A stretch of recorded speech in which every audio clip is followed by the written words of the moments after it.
lo hemos perdido. Y esto es lo que realmente demanda una ciudadanía. Un empleado público que sea más adaptable ¿a qué? A la ciudadanía. Entonces, ¿qué pasa? La universidad venimos trabajando algunos elementos que fue toda esta ruta que ustedes vieron acá, pero esto nace en el 2012 cuando la universidad comienza a plantearse cuál es la universidad que se quiere para el próximo milenio. Y entre los aspectos que establece la universidad es que la universidad tenía que transformarse en una universidad necesaria. Una universidad que nos necesiten, pero ¿quién? La ciudadanía. Que la universidad esté donde realmente el pueblo la necesita. Por eso se llama la universidad necesaria.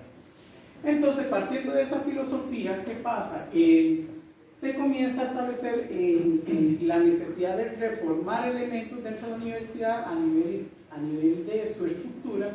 ¿Y qué pasa? Ya en el 2015, a través del Estatuto Orgánico que entra en vigencia, hay 3 elementos muy importantes que se incorporan. El primer elemento es el tema de la transparencia, como un elemento importante de la universidad pública a rendir cuentas de las acciones que hace, y cómo lo hace y para qué lo hace. El otro elemento que también se toma en cuenta es la participación, que la universidad tiene que abrir espacios participativos que permitan adaptar sus necesidades de las necesidades de la misma sociedad. Entonces, ¿qué pasa? Todo eso a través de ese estatuto fue el que nos marcó a nosotros como un elemento importante de decir, bueno, tenemos que cambiar a lo interno. No cambiamos a través de una ley porque no hay, sino porque tenemos que cambiar porque nos demanda que tenemos que hacer como universidad. Entonces, ¿qué pasa? Ya a partir del 2016, si no me equivoco, en la ruta que está, se establece un plan estratégico donde la universidad, ¿qué hace?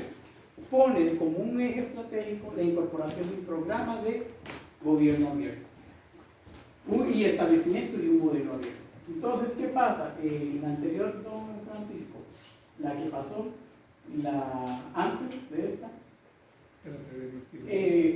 había algunos elementos que eran importantes. No podíamos dar un paso adelante, habíamos algunos aspectos a nivel de la universidad que teníamos que articular. ¿Y cuáles eran los aspectos que teníamos que articular? El primer elemento era que éramos islas. La universidad se divide por facultades, entonces nos veíamos como islas. Se veían como intereses entre ellos, entonces ¿qué pasa? Teníamos que articularnos como universidad y no vernos como islas, sino como continente, porque era la única forma que íbamos a permitir establecer un modelo de gobierno abierto y entendernos como tal. ¿Para qué? Para poder responder a la ciudadanía. Entonces teníamos buenas prácticas de gobernanza abierta, pero ¿qué pasa? Siempre desarticuladas. Existían acciones que realizábamos a nivel de la sociedad, pero no se visibilizaban, no rendíamos cuentas sobre ello. Y además de la otra parte, a lo interno de la universidad, no había una conciencia. Nada más las personas llegaban y decían, yo hago mi trabajo y punto. Y le pasaba lo que decía don Jorge, llegaba una persona y le decía, bueno, necesito tal información, ¿para qué lo quiere? No, presénteme una carta por escrito. A veces se duraba que 10 días, 15 días, 20 días. Y entonces ese elemento que estábamos pasando, que no estábamos siendo oportunos, no estábamos dando acceso a la información, y como universidad teníamos que ser comprometedores a cumplir el acceso a la información. Entonces, partiendo de ahí, teníamos también información pública que era restringida, y que al final de cuentas comenzamos a pensar de que la universidad, más bien nos comenzamos a pensar, a cuestionar, todo lo que está en la universidad es público, más bien es poco lo que no es público. O sea, y así no solamente pasa en la universidad, pasa en las instituciones. Todo lo que está en las instituciones es público, porque lo paga el pueblo. Entonces, viendo ese escenario que teníamos en el 2016, ¿qué pasa? Pasamos nos establecemos una ruta de una universidad abierta, donde partiendo del estatuto orgánico, del plan, el plan estratégico, y comenzamos a a buscar aspectos de articulación, pero la parte más importante que teníamos que convencer era un convencimiento de un compromiso político. porque realmente ahorita esto queda como un compromiso político a las instituciones autónomas. Si no teníamos esa voluntad política, ¿qué pasa? No podíamos cumplir a dar el otro paso, que era dar el acceso a la información. Entonces se crea una comisión institucional, que una comisión institucional visionaria, crítica, comienza a establecer de que la universidad tenía que dar ese primer paso para seguir dando aguas a esas etapas que queríamos dar hacia la universidad abierta. Y entonces, ¿qué llega? A crear una cultura de buenas prácticas de gobernanza abierta. Pero ¿qué pasa? Teníamos que comenzar primero con la concientización y la capacitación. No podríamos ir a hablar de un lenguaje de ser transparentes, acceso a la información, participación, si no hablábamos todos en un mismo lenguaje. Entonces, partiendo de eso, ¿qué comenzamos a ver a nivel de la universidad internamente? Conformar red de proveedores de información, visitar el consejo universitario, consejo académico, consejo de rectoría, CONSACA, federación de estudiantes, luego quedan las sedes regionales y posteriormente podernos entender nosotros mismos, porque la universidad no solamente estamos aquí, también tenemos en la parte regional. Posteriormente a esto, a la vez de tenernos a nivel interno, teníamos que articularnos todas las instancias que participábamos en relación a ello. Y posteriormente, don Francisco, comenzar a trabajar en jornadas. Comenzamos a hacer jornadas que permitieran llevar esa concientización, a trabajar siéndonos críticos nosotros mismos y cuestionándonos de lo que estábamos haciendo como universidad. Comenzamos a crear campañas en programas, de generar un programa de hablar que era datos abiertos, que es gobierno abierto. Hace poco hicimos un programa de lo que era el derecho a la información pública como un derecho humano, precisamente para crear esta concientización. Posteriormente, trabajando en las regiones como tal, para que ellos pudieran entender sobre esta dinámica como tal, don Francisco.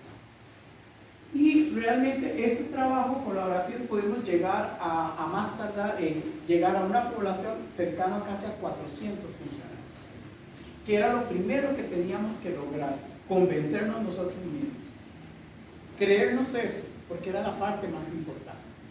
Luego de ello, ya después de todo este trabajo, logramos sacar un acuerdo por parte del Consejo Universitario donde se comprometía a apoyar las acciones de gobierno abierto, amparado aquí también a un consejo de rectoría, de un rector, rector adjunto y sus vicerrectores, de creer en este logro.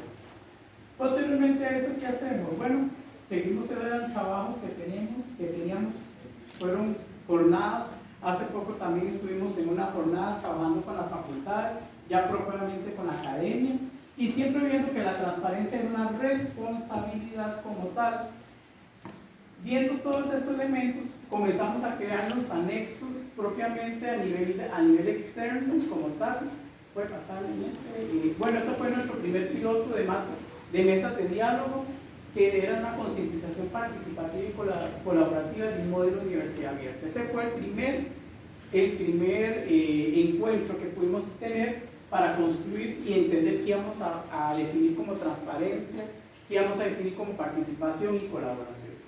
Posteriormente a esto, entonces al externo ya comenzamos a tener ciertos aliados como la CEPAL, luego hablando con la OEA, apoyo con gobiernos locales, con el índice de transparencia, con ARE, que es donde estamos el sistema de universidades, la sociedad civil, que hemos conversado con algunos, que todavía aquí es una cuestión que tenemos pendiente y que en la construcción de este modelo más bien viene a tomar más fuerza la incorporación de la sociedad civil en la universidad, que ya digamos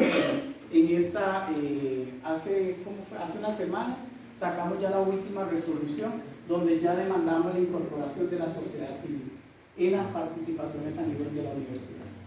Posteriormente a eso lo pasamos como tal, vimos algunos aliados como el Poder Judicial. Realmente ahí pudimos trabajar bastante con los compañeros del Poder Judicial, con Ingrid, y con ellos aprender de las experiencias que ellos habían obtenido a trabajo a nivel del Poder Judicial, pasamos luego entonces con todo esto que logramos en primer elemento, crear nuestro portal de transparencia. Todo ese trabajo que ustedes vieron, logramos construir el primer portal.